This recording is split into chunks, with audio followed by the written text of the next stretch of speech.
Hey, it's Tim Pierce. I'm visiting Marty today. Please check out my channel, Tim Pierce Guitar. This is a Beatles kind of thing. It's kind of based on one of my favorite Beatles songs. I'm going to show you some rhythm and some lead, and thanks for watching. And let's break it down. Let's do it. Yeah. So here's the rhythm part. I'm using a capo, the invention. And I'm using it because this stuff sounds really good with the strings ringing. If you had to do this with your hand, it just wouldn't be as smooth. So take your capo, if you want to do this, up to the 7th fret and just put it across. And then we're playing a B chord. But these are familiar shapes. They would be very familiar down here, but we're just bringing them up here. So it's this B chord, and then that A chord, and that E chord. But you might recognize them with different names if you were doing it down here. I don't want to confuse you. So here we go. We start out with this shape. Just familiar. B major chord. Ringing open. And then here, A major chord. And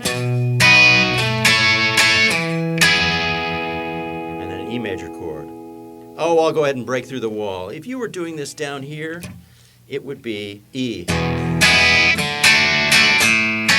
It would be E, D, and A, okay? So let's just get that all out in the open. But up here, it's B, A, and E. Okay, that's what we're doing. And then I play this really cool open riff, which is just a hammer-on the 5th string up from fret 7 to fret 9. Fret 7 is being held by the capo. Then you play this note open on the 4th string. See that? And then pull down on the low E string to restart the cycle. I bend it up a little bit too, and that is on string 6, fret 10. This riff again, slowly. One more time. Starting on string 5, hammer on. Play string 4 open twice. And then pull down on string 6, fret 10. Restart the phrase. That's kind of half of it. And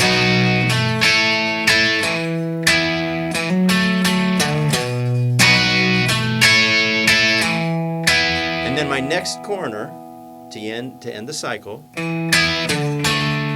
is just doing kind of a E to D. Just so there's something different at the end of the 2nd cycle. I'll demonstrate.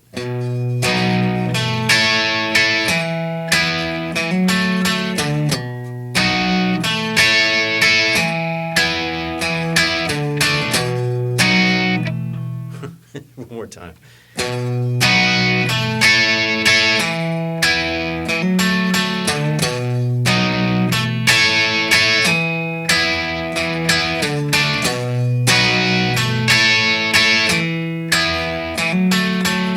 And you can see what I need to do, and what we need to do when we do this is try and not make any little bumps and grinds. You want everything to ring open if you can.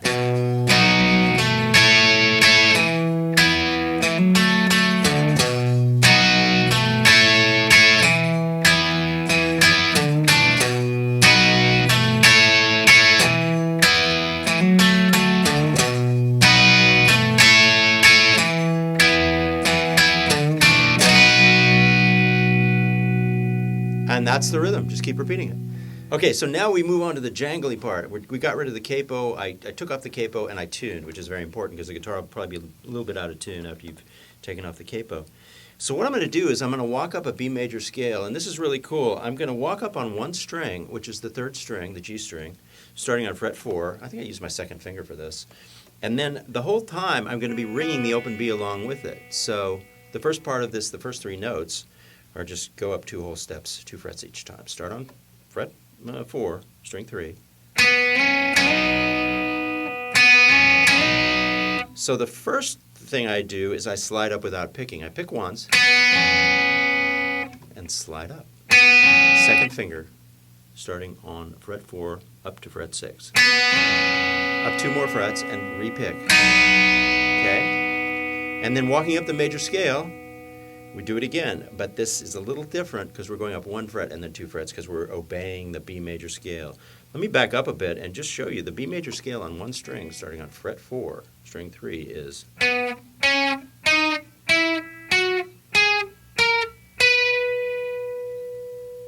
You know what though? I'm doing a flat 7 because that's the beatly part of it. So it's really a B7 scale.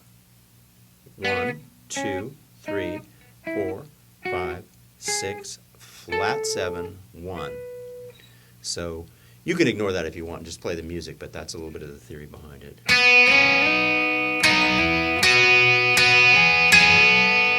And what I do, just to make it a little bit kind of narcotic and kind of sleazy, is I pull the last note up from 6 to flat 7. So I'll demonstrate again.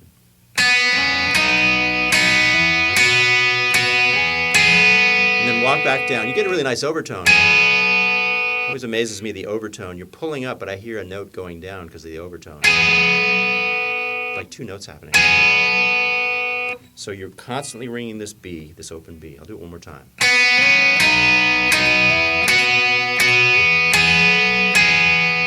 Walk down and then land on the 3rd so that we have a nice place to land and rest for a second. And then I pull that up.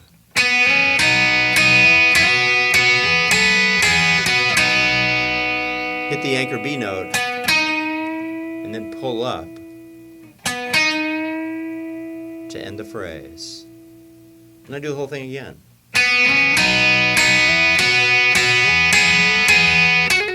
But I did that trill, and all that is, I take my index finger on the 3rd string on the 11th fret and do this pull off really quick.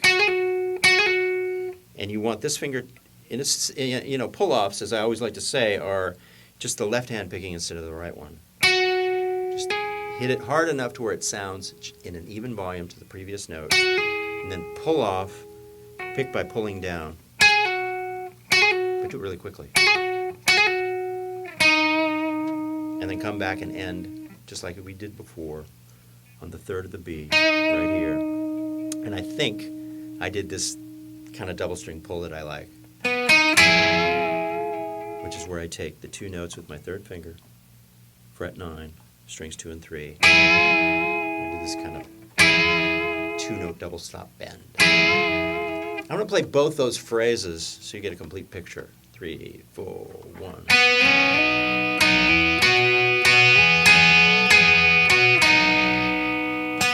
Pull up. Repeat the whole thing.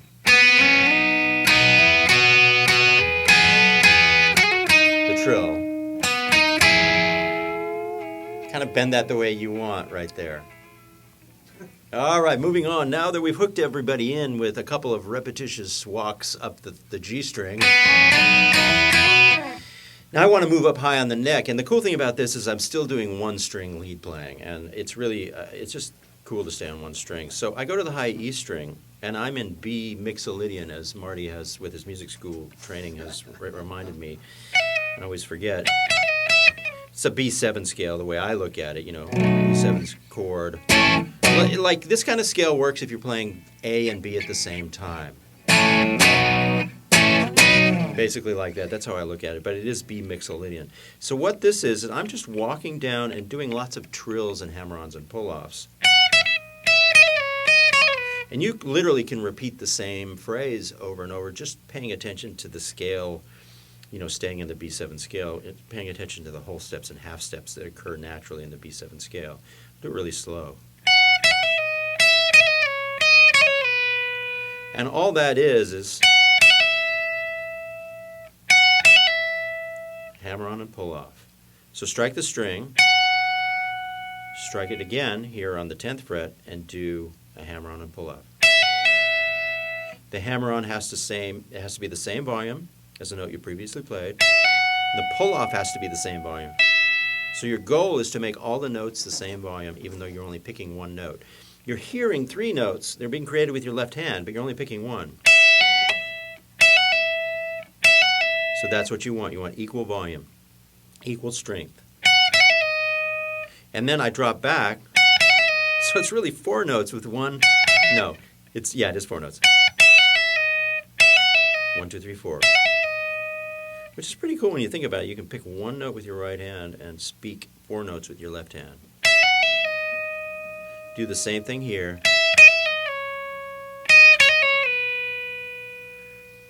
And the difference is, you just have to pay attention to the fact that it's a B major scale. So it's got these whole steps and half steps.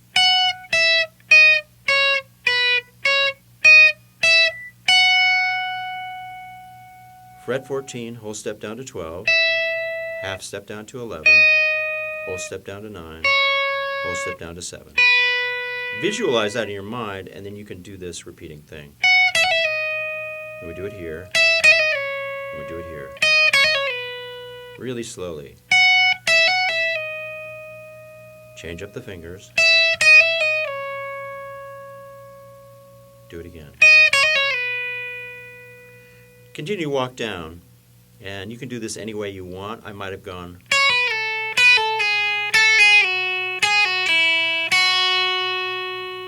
This is a little simpler. We just hit one note, pull off and slide down. Once again, the goal is to keep all the notes the same volume. And we do it again. Lastly, down here. And then we land on an anchor note, which is the 5 of B. That's a way to go down. You can kind of do it your own way, but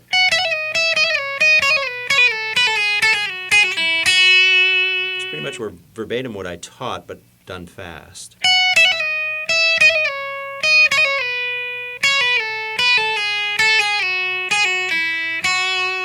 Do it your own way, but it's sort of like that. And then when I'm here, I found something that I liked, which is kind of A to B. A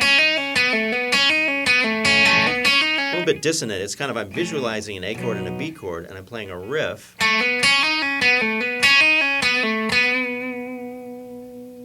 That's basically starting with your index finger on the 2nd fret, 3rd string, hammer on, go over to the next string, doing the same thing, pull off, and repeat.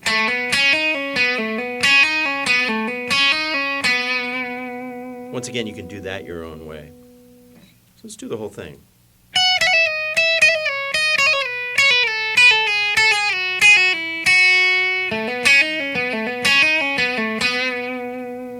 Then I finish out the whole piece by playing the original melody, which was down here. I use the open B string, but I come up to the high E string and play it up here.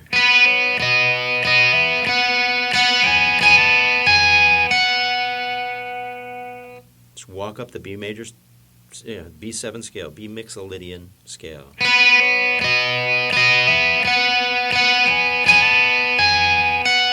And then I finish it on this high B note here. And then I play sort of a B mixolydian scale lead thing right here.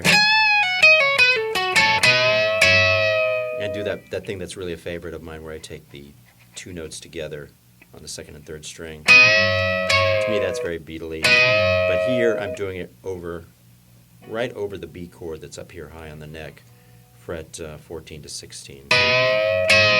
And that's how I finish it out. Let me do that last phrase.